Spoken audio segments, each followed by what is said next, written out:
Give you a recap. According to the DHS, you can be labeled an extremist. And by the way, this is what Facebook, YouTube, Google, Twitter, they all use as their guidelines. According to the DHS, you can be labeled an extremist if you happen to think that the government is overstepping its bounds. In other words, if you're conservative. If you think there might be a chance that elections aren't 100% fair. And if you had any doubt as to what the intelligence community thinks of you, the former CIA director, Michael Hayden, cleared it up on his Twitter yesterday. Because good, this probably needs a little bit of clarity. He responded to a tweet calling Republicans the most nihilistic, dangerous, and contemptible force in politics. Here's what he said.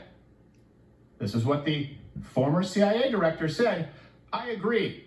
And I was the CIA director. I watched all of them. And now we add 80,000 plus agents to the IRS. Well, sorry, employees. So we have Meta, Facebook, Twitter, YouTube, Google, the FBI, the DHS, they're all on the same page. Throttle content by labeling extremists or labeling it disinformation. And then, of course, the government can't technically throttle free speech. So what do? They have other people. They have their lackeys. They have their cronies going into it. It's their Sammy the Bull. That's Facebook. That's Twitter. That's YouTube. Let me give you a few examples of, by the way, collusion between big tech and these intelligence communities. And Carrie Lake, I know, is here. We'll get there in just 2 minutes. Just want to get this in to set the stage so that she doesn't have to do all that legwork and then, get banned from Rumble. April 2021, I'm just going to rattle these off here. New York Times writer and COVID critic Alex Berenson, he provided concrete evidence that the White House officials colluded with Twitter to ban him, okay? He posted the documents showing Twitter employees discussing a meeting with Andy Slavitt, the senior advisor to President Biden's COVID-19 response team. Okay, this is what they said. How was the White House? Overall, pretty good. They had one really tough question about why Alex Berenson hasn't been kicked off the platform. Then he was banned 3 months later. Here's some more examples. September 2019, big tech officials, companies like Facebook, right, the usual bad actors, they met with the U.S. intelligence community to discuss election integrity. That's kind of relevant to today. Another time in 2019, CIA's Aaron Berman left the agency to become the senior product policy manager for misinformation. Where?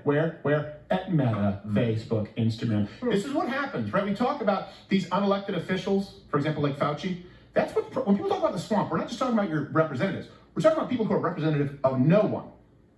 And what happens is they used to become lobbyists, right, for maybe the pork industry, or maybe some of you would talk about firearms. Now they go and work for big tech. It's a revolving door of bullshit. CIA, FBI, go to Facebook, maybe come back in, maybe go to the CDC, act as a consultant. So the CIA's Aaron Berman left the agency to become the senior product policy manager for misinformation at Meta. We just saw the other CIA guy. Can't remember his name. I always forget all these stupid names. Asshole. Who then said, "You're right," and I was at the CIA. We now see when the veil is lifted, and they're no longer forced to act as though they're unbiased because the FBI and the CIA still think that we buy that. They say, "Oh, by the way, no, none of that. Everything that I just said was bullshit." 2019, FBI's Director Dawn Burton became Senior Director of Strategy and Operations for Legal, Public Policy, Trust, and Safety, where? Twitter. March 2020, FBI's Karen Walsh became Twitter's Director of Corporate Resilience. February 2020, Mark Zuckerberg called for more government regulation of social media. Why would he do that? Think about that. Why do the big boys always support Democrats? All of them support Democrats, overwhelmingly.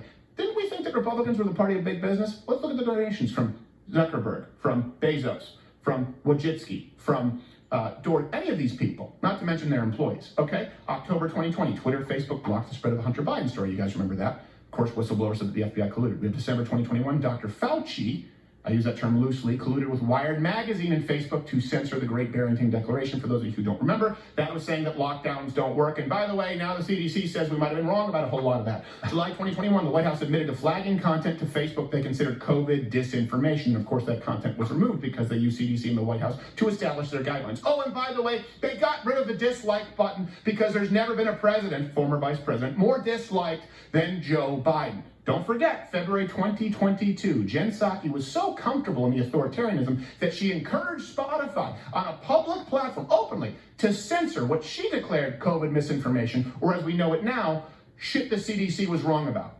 So our hope is that all major tech platforms and all major news sources, for that matter, be responsible and be vigilant to ensure the American people have access to accurate information on something as significant as COVID-19. That certainly includes Spotify. So this disclaimer, it's a positive step, but we want every platform to continue doing more to call out mis and disinformation while also uplifting accurate information. Now, I will give her credit. I understand that maybe she was earnest. She didn't want misinformation spreading. She even believes that that the vaccine is 100% effective, even when it comes to her own family. Here's actually a recent video of Jen Psaki getting, actually giving her husband the 11th booster.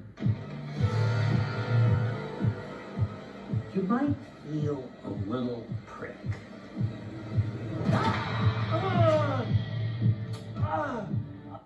Two final examples. You know what? Look, what they do in their own bedroom is their own business. March 2022, ex-CIA data and intelligence analyst Deborah Borman joined Meta as a trust and safety project manager. And of course, the little mundane detail that in April of this year, the former Vice President Biden administration attempted to set up what was effectively a ministry of truth until the backlash forced them to close down.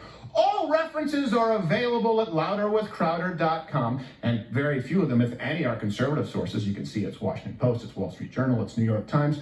Are you starting to understand that it's not about private businesses? They are the enforcers of the government.